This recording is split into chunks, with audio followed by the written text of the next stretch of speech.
ko, salamat po sa pagbibigay mo sa akin ng kapayapaan at biyaya. Panginoon, naway samahan mo po akong lumakad. Gabayan ako sa lahat ng katotohanan at bigyan mo po ako ng lakas sa aking kahinaan, pag-asa sa aking pagkabigo at kagalakan sa aking pasakit. Ano man ang mangyari sa buhay, mangyaring hayaan akong maunawaan ang iyong mga intensyon sa likod nito. Hindi sisihin o mamaliing intindihin ka at maniwala na dapat mayroong iyong perpektong plano sa likod nito.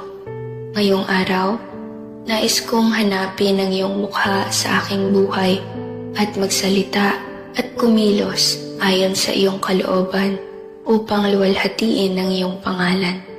Idinadalangin ko ito sa pangalan ng Panginoong Hesus.